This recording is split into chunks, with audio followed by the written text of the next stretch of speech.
गाड़ी वापस थाने ले जाओ।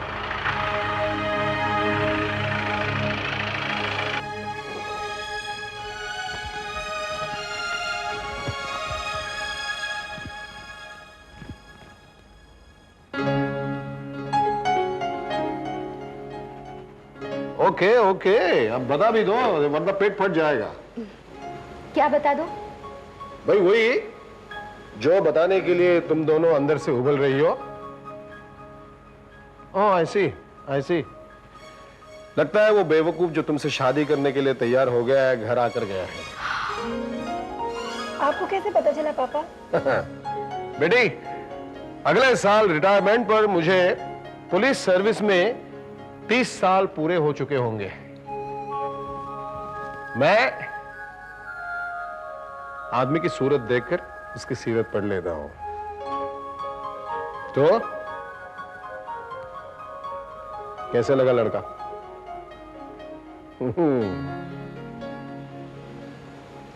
तो अच्छा है, लंबा गोरा यानी हैंडसम है, लेकिन शक्ल के अलावा उसके पास कुछ और भी अच्छी चीजें हैं या नहीं? अच्छे घर का है। हाँ? अच्छी नौकरी है, सरकारी नौकरी। सरकारी नौकरी जहां लोग नेक इरादे लेकर आते हैं लेकिन बाद में नहीं, मुझे नहीं चाहिए ऐसा दामाद।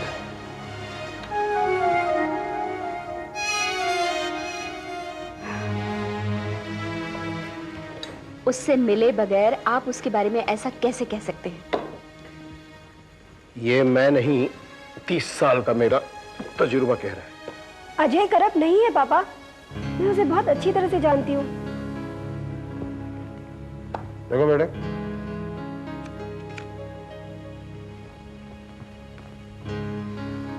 तुम फिलहाल अब इश्क में अंधी हो, इसलिए तुम्हारी जानकारी ज्यादा मायने नहीं रखती।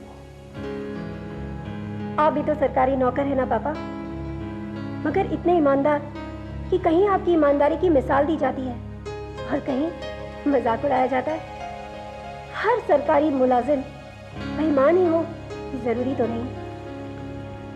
अजय बिल्कुल आप जैसा है पापा। यानी बेवकूफ होने के साथ साथ वो बदकिस्मत भी है। देखो बेटे, अपनी सारी जिंदगी वैसे ही परेशान हाल रहोगी जैसे तुम्हारी माँ रही।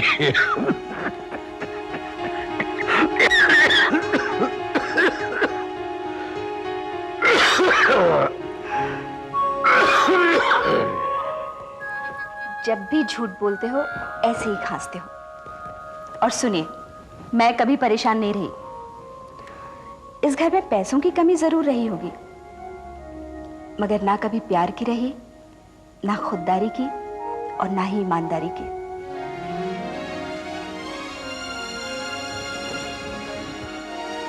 मैं जानता हूं, लेकिन कभी कभी तुम्हारे मुंह से भी सुनने में बड़ा मजा आता है। तुम्हारे उस बेवकूफ अजय को बोलना कि दहेज नहीं मिलेगा। हाँ, अगर आपने दहेज देने की बात भी की तो उसकी खुददारी को बहुत चोट पहुंचेगी। बेटे, मैंने हमेशा ये माना है कि दुनिया में अच्छे इंसानों पर मुसीबतें जरूर आती है, लेकिन उनकी अच्छाई को दुनिया की कोई भी ताकत मिटा नहीं सकती। मेरे इस विश्वास का दुनिया में हमेशा मजाक उड़ाया गया है बेटे, लेकिन फिर भी उसे कोई डिगा नहीं पाया। दरअसल आज की दुनिया में एक पुलिस अफसर की ईमानदारी को कमजोरी और बेवकूफी का नाम दे दिया जाता है। फिर भी मैंने इस ईमानदारी को सहज कर रखा है और ईश्वर ने मुझे, मेरे जितने भी बेवकूफ तुम्हारे उस पागल अजय को कह देना कि वो कल आकर मुझसे मिले। एक मिनट, मैं लेता हूं। Hello, yes sir, yes sir. बस जूते ही उतारे हैं। जीप तो मैंने भेज दी है, लेकिन कोई बात नहीं, बस अभी निकला मैं। जी हाँ, हाजिर हो गया। Yes sir.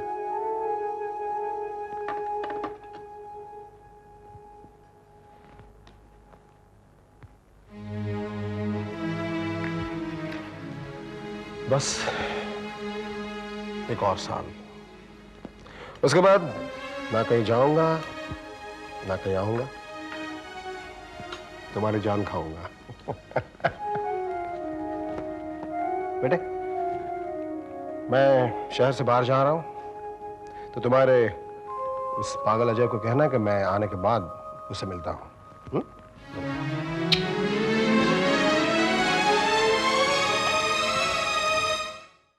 नीलकंठ सावंत,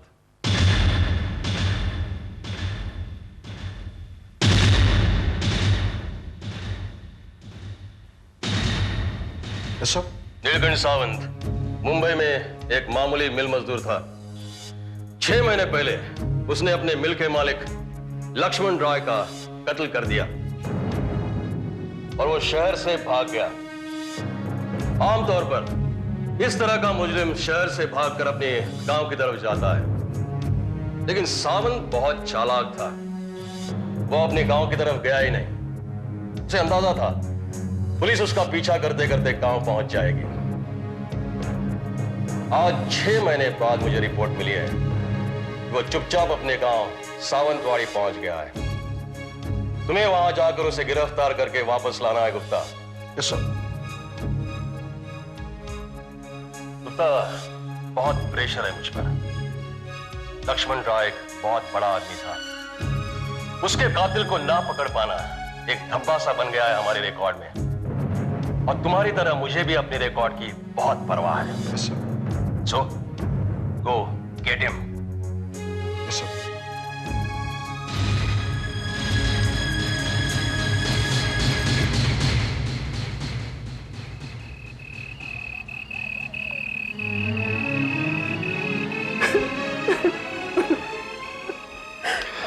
चुप हो जा, चुप हो जा।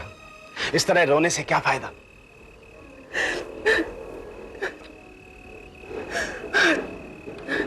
इतने महीनों बाद लौटे हो, आते जाने के बाद क्या खतरा है मेरे को?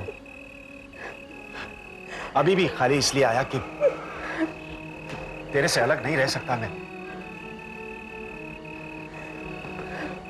लगातार छुपते रहना, हर टाइम पकड़े जाने का डर। बहुत बुरे गुजरे हैं पिछले कुछ महीने। खाली एक चीज ने हिम्मत नहीं टूटने दी मेरी, वो ये कि कभी कहीं, चाहे थोड़े से वक्त के लिए ही सही, तुझसे मिलूंगा जरूर। तो फिर यही रहो ना। तुम्हारा गांव है, तुम्हारे लोग हैं, कोई धोखा नहीं देगा तुम्हें। ये जानकर कि मैं कानून से भागा हुआ एक कातिल हूं, इस बात को अपने दिल में छिपाए रखना किसी के लिए भी एक भारी बोझ हो सकता है।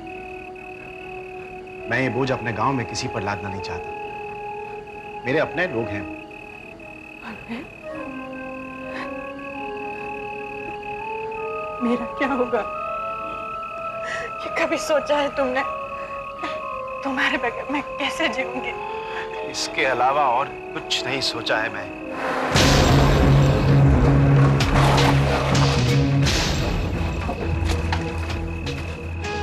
मुझे अब मेरे बिना जीने की आदत डालनी होगी।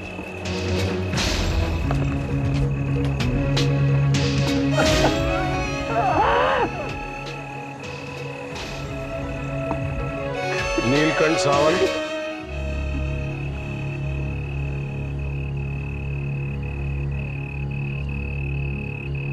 मैं इंस्पेक्टर विवेक गुप्ता, मुंबई पुलिस से। लक्ष्मण राय की खून के इल्जाम में तुम्हें गिरफ्तार करने आया हूं।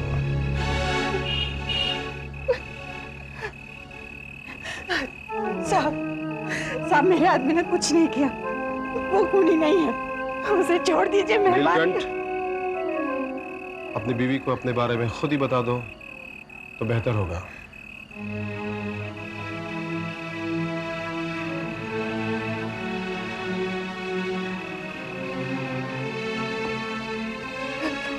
कातिल तो मैं हूं, कई बार बोल चुका हूं तुझे।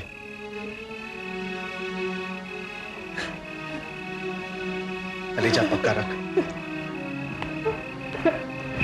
मेरे को जाने की हिम्मत चाहिए और तुझे सहन करने की।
क्या कह रहे हैं स्टेशन मास्टर साहब? कहते हैं बरसात की वजह से गाड़ी दो स्टेशनों के बीच कहीं फंसी हुई है। 4-5 घंटे तो लेट साहब होगी। Oh my God. चलो चलो। अरे एक काम करो तुम जी। ये पैसा लेके जाओ जी। और अपने लिए, मेरे लिए और इसके लिए कुछ खाने की चीजें लाओ। क्या खाओगे? मेरे को फांसी के लिए ले जा रहे हैं साहब। आपको लगता है ऐसे में भूख मुझे परेशान करेगी? अरे गाड़ी लेट होने की वजह से शायद आज मुंबई नहीं पहुंच पाएंगे। तुम जाओ, तुम अपना काम करो, खाने की चीजें ले आओ। देखो, तुम्हें फांसी अभी हुई नहीं है। जब तक जिंदा हो ना, तब तक भूख से छुटकारा नहीं पाओगे। चलो बैठो, उधर उधर बैठो बाकड़े में।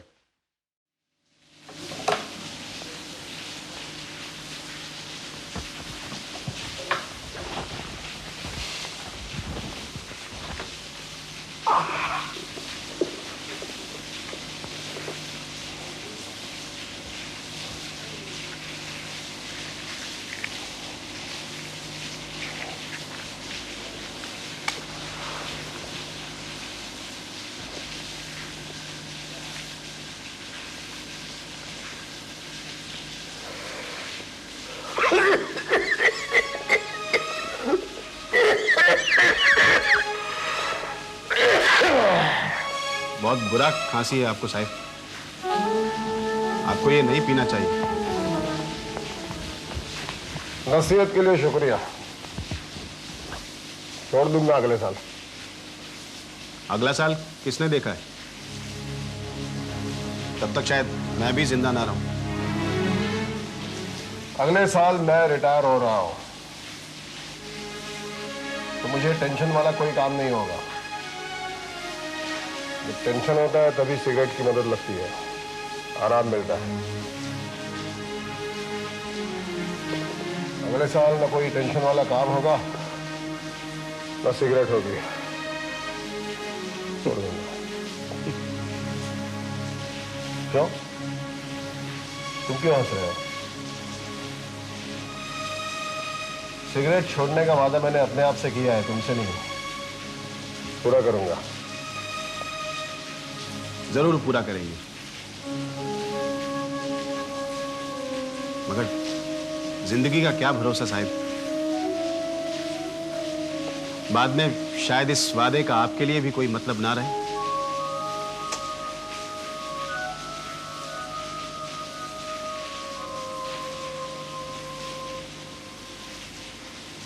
मैं भी एक बार बीड़ी पीना छोड़ा था। अपनी बहन के ब्याह के लिए मन्नत मांगी थी मैंने।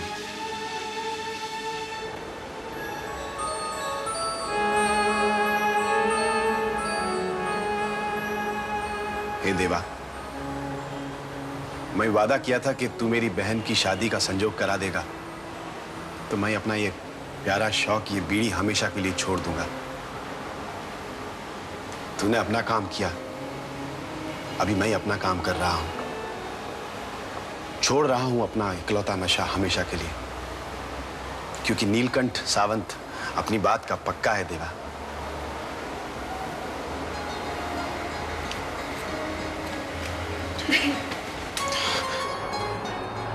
मैं सीधा साधा आदमी हूं देवा, अपने हिसाब से अच्छा रहने की कोशिश करता हूं। मेरी बहन को खुश रखना देवा, बहुत खुश।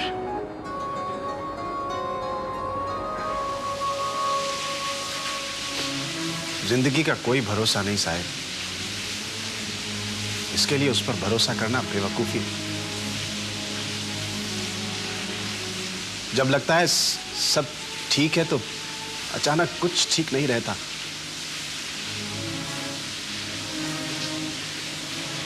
शादी हुई मेरी बहन की, मगर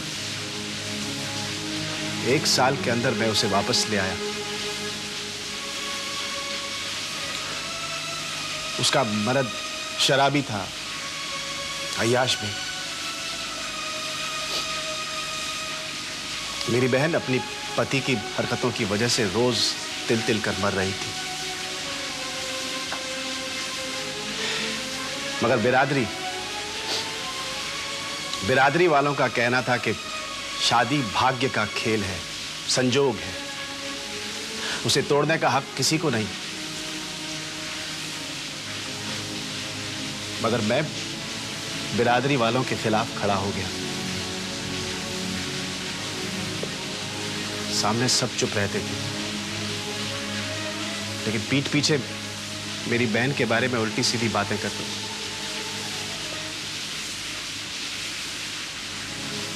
फिर एक दिन वो गायब हो गई।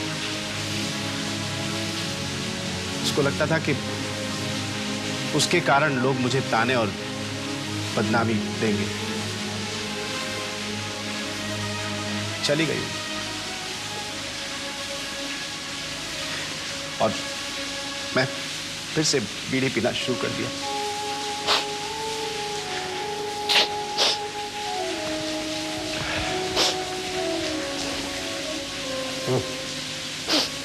सिगरेट नहीं साहब, मैं भूल गया था कि मैं एक कातिल हूं, खूनी। मुझे भावुक होने का कोई हक नहीं ना, मगर कभी कभी लोगों की बातें खंजर से भी ज्यादा चुभती है, किसी कत्ल से भी ज्यादा डरावनी। मुझे कोई परवाह नहीं कि लोग क्या कहते हैं, लेकिन आपको परवाह करनी पड़ेगी। लोगों की बातें अनसुनी करना इतना आसान है क्या? खास तौर पर जब वो लोग कह रहे हो कि आपकी बेटी का चक्कर किसी बड़े उम्र के आदमी के साथ है। बेटी रूपा, कौन है वो आदमी? वो प्रोफेसर सिन्हा है, हमें कॉलेज में हिस्ट्री पढ़ाते हैं। उनकी पत्नी को कैंसर है, इसलिए मैं उन्हें अस्पताल ले जाने में उनकी मदद करती हूँ। कभी कभी उनके घर जाकर खाना बना देती हूँ, क्योंकि अक्सर उनकी पत्नी इस हाल में नहीं होती। आप ही बताइए पापा, क्या मैंने कुछ गलत किया? नहीं बेटा, बिल्कुल नहीं। तुम्हारी जैसी हिम्मत बहुत कम लोगों में दुनिया में होती है। मुझे ना लोगों की परवाह है ना उनकी बातों की। देखो, कल से प्रोफेसर सिन्हा के घर पर खाना इस घर से जाए।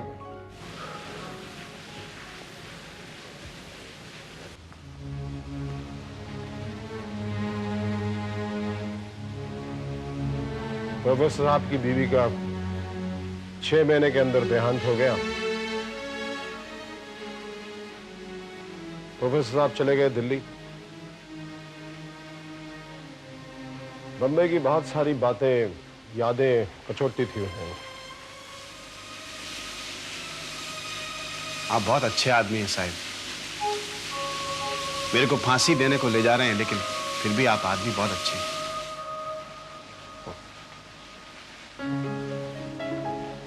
मेरी बीवी और बेटे के अलावा बाकी हर आदमी मेरी अच्छाई और ईमानदारी को बेवकूफी समझता है। ये लीजिए साहब। हाँ,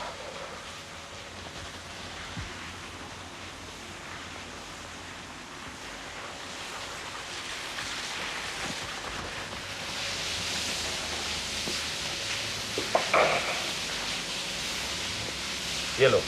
आप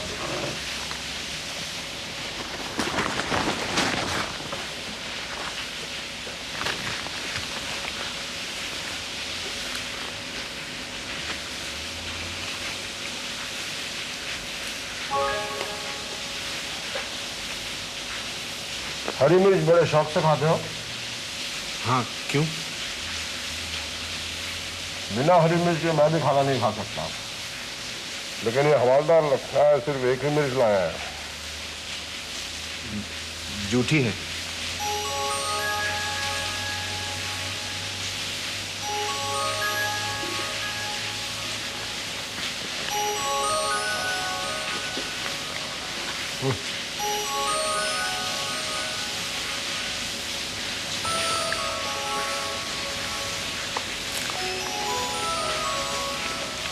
कातिल लगते तो नहीं तुम। कातिल कैसे लगते हैं साहब? कोई भी कत्ल कर सकता है अगर उसे मजबूर किया जाए। मैं लक्ष्मण राय को मारना नहीं चाहता था, मगर उसने मजबूर किया और मारा गया। मैं नहीं मारता तो कोई और मार देता उसे। जो भी हो, कत्ल करना जुर्म है। लक्ष्मण राय एक एक करके सैकड़ों मजदूरों को मार रहा था। वो सैकड़ों को मार रहा था, मैंने सिर्फ एक को मारा, उसे। मुझे उसकी मौत का कोई अफसोस नहीं साहब।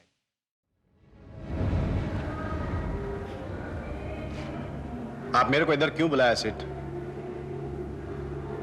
तुम जिस फैक्ट्री में काम करते हो मैं उसका मालिक हूं। तुम्हें किसी काम के लिए बुला नहीं सकता क्या? आप सेठ हैं, मैं मजदूर। आपको मेरे से क्या काम हो सकता है? पिछले 1 साल से जो स्ट्राइक चल रही है उसके तुम लीडर हो। मुझे भला और किससे काम हो सकता है? स्ट्राइक फेल हो गई है सेठ। भूख ने तोड़ दिया है मजदूरों को। कल सब काम पर वापस आ जाएंगे। अभी इसमें बात करने जैसा क्या है? अगर तुम ये स्ट्राइक जारी रखवा सको तो मैं तुम्हें बहुत सा रुपया देने के लिए तैयार हूं।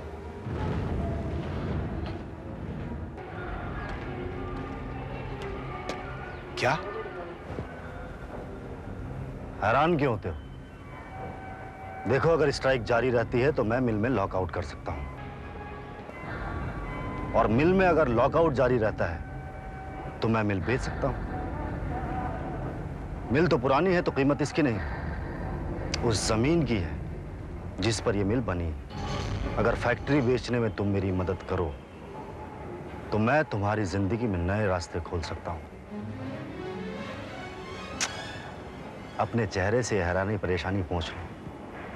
ये स्ट्राइक शुरू तुमने जरूर की थी, लेकिन वो मेरे ही आदमी थे जिन्होंने मजदूरों को नाजायज मांगों के लिए भड़काया और स्ट्राइक जारी रखी। मेरा काम कर दो मेरा काम। ये तुम्हारी जिंदगी का सबसे कीमती फैसला होगा। और सैकड़ों मजदूरों की जिंदगी, उनकी कोई कीमत नहीं, कुछ नहीं।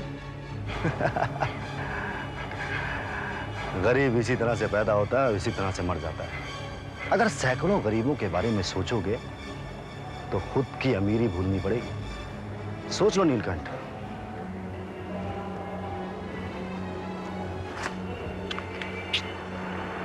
लो,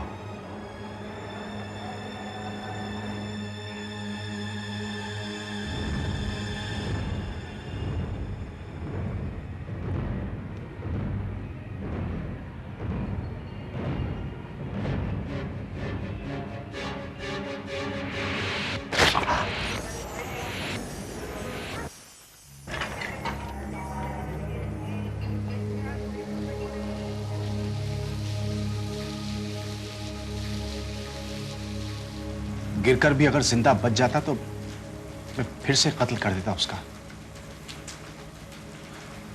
उस आदमी का जिंदा रहना गुनाह था, कत्ल हो जाना नहीं।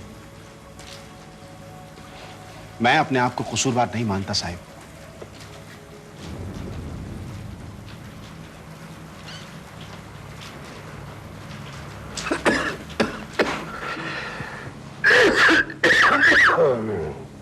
ये सिगरेट नहीं, कुछ और पी रहे हैं आप साहिब।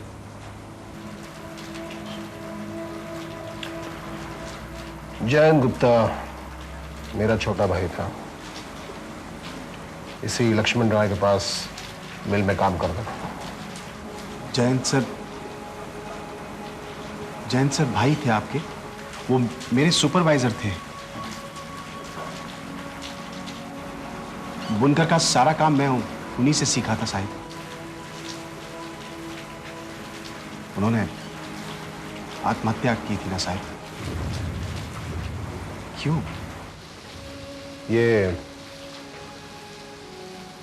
जैन के बेटे को बहुत कीमती दवाइयां और अस्पताल की जरूरत थी। ना ही उस वक्त जैन के पास पैसा था, ना ही मेरे पास। बचा नहीं सके उसे, मर गया। उसके बाद चैन भी मर गया। तुम सबकी तरह जैन की भी बहुत सारी तनख्वाह और ग्रेचुइटी वगैरह इस लक्ष्मण राय के पास पड़ी थी, जो उसने कभी नहीं दी। आदमी की जरूरत अक्सर पैसा मांगती है। हंसने की क्या बात है सेठ जी? मैंने सिर्फ अपने भाई का जायज हक मांगा है, कोई भद्दा मजाक नहीं किया है। भद्दा ना सही पर मजाक तो किया है। आप तो पुलिस वाले हैं, जितना चाहे पैसा वसूल कर सकते हैं। और इस मुल्क के गुंडे भी पुलिस वालों से ही तो पैसा वसूलना सीखते हैं। लगता है आपका कभी ईमानदारी से वास्ता नहीं पड़ा है सेठ जी। मुझ जैसा पुलिस अफसर सिर्फ मुजरिमों को पकड़ना जानता है। इंस्पेक्टर, मैं तुम्हारे भाई को एक पैसा नहीं दे सकता। ये एक हड़ताली है और हड़ताल पर है। इसे पैसे देने का मतलब होगा दूसरे मजदूरों के साथ नाइंसाफी करना। हाँ, तुम अगर कानून का सहारा लेना चाहते हो तो ले सकते हो। सेठ जी मेरा बेटा मर जाएगा सेठ जी। तुम्हारा मरेगा, मेरा नहीं।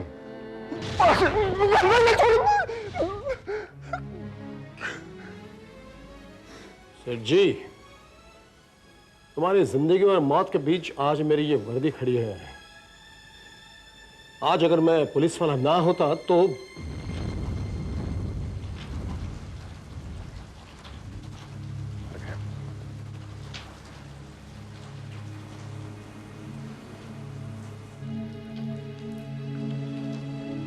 अपने बेटे की मौत के बाद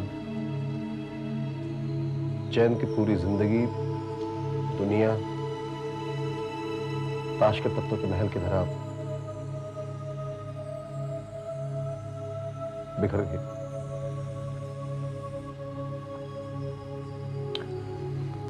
और एक दिन उसने अपना जिस्म चलती ट्रेन के पहियों के हवाले कर दिया।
आ गई गाड़ी साहब। हाँ, हमारे जाने का टाइम हो गया, चलो।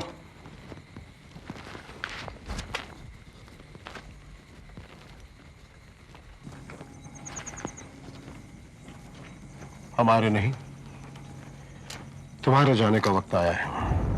क्या क्या मतलब? तुमने लक्ष्मण राय का कत्ल किया है, उस आदमी का कत्ल जिसने मेरे भाई और उसके बेटे का कत्ल किया। ये आप क्या कर रहे हैं साहब? मैं तुम्हें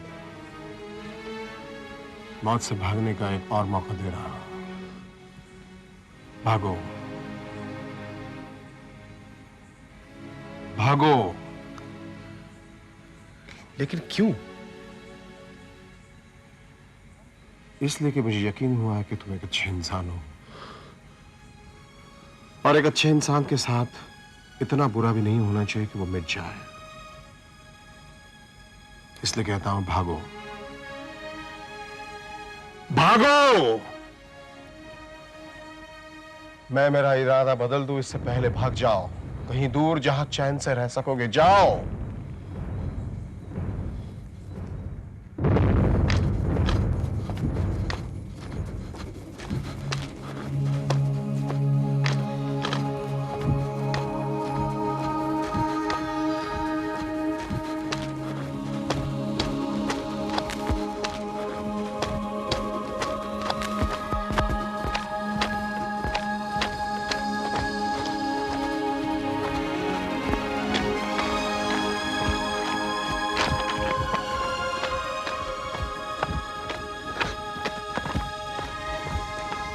मुझे मालूम है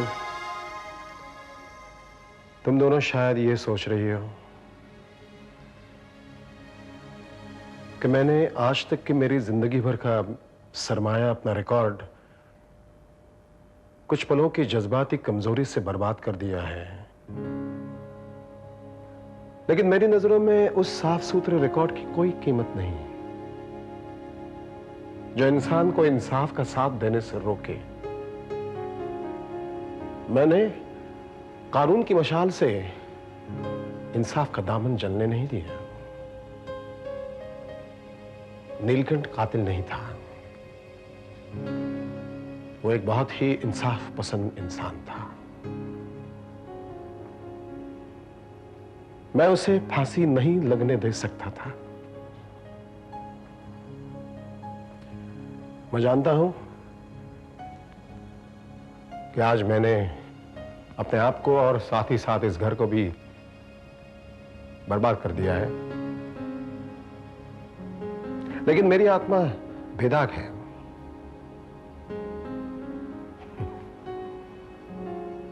आज से औरों के साथ साथ तुम दोनों को भी मुझे बेवकूफ कहने का हक है, लेकिन आज वो लफ्ज मुझे गाली नहीं लगता,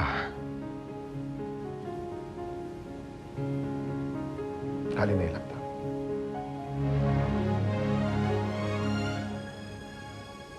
अगर मरने वाला लक्ष्मण राय ना होता तो भी क्या आप नीलकंठ को जाने देते? हाँ,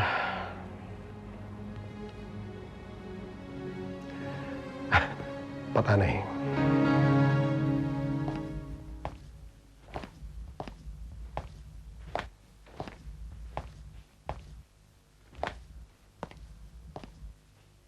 मगर गुप्ता, तुम रिजाइन क्यों करना चाहते हो?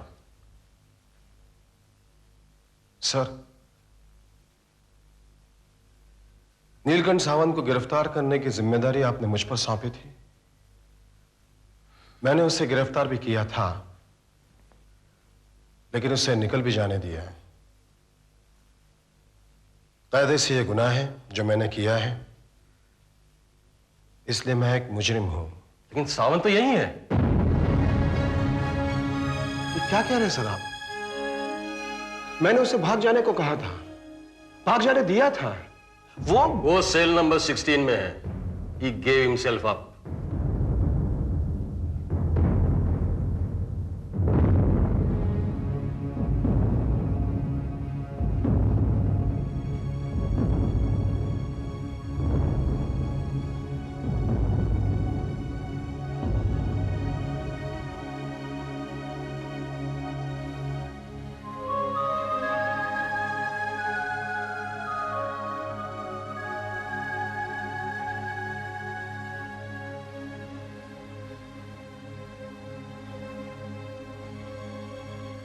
माफ करना इंस्पेक्टर साहब, मैं नहीं भाग सका।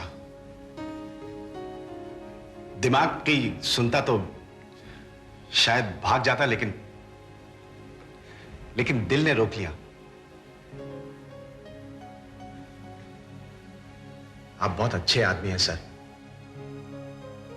मैं अगर भाग जाता तो अपनी आत्मा पर एक और कत्ल का बोझ लेकर जीता। आपका कत्ल, क्योंकि एक अच्छे आदमी की इज्जत का कत्ल उसके अपने कत्ल के बराबर होता है। ये मैं नहीं कर सकता साहब।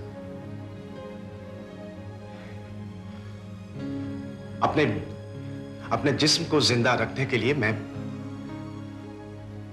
आपकी इज्जत और अपनी आत्मा का कत्ल नहीं कर सकता। इसके लिए मैं खुद यहां चला आया और साहब को सब कुछ साफ साफ बता दिया। क्या किया तुमने बेवकूफ? तुम्हें फांसी हो जाए। नहीं साहब, नहीं। इस दुनिया में इंसाफ है और इंसाफ पसंद लोग भी हैं। कल यही सीखा मैं आपसे। मैं अदालत में सब कुछ साफ साफ बताऊंगा और कानून सुनेगा। और फिर अच्छे आदमी के साथ इतना बुरा नहीं हो सकता कि वो पूरी तरह मिट जाए। कल यही कहा था ना आपने मुझसे। आज मुझे इस पर पूरा भरोसा है।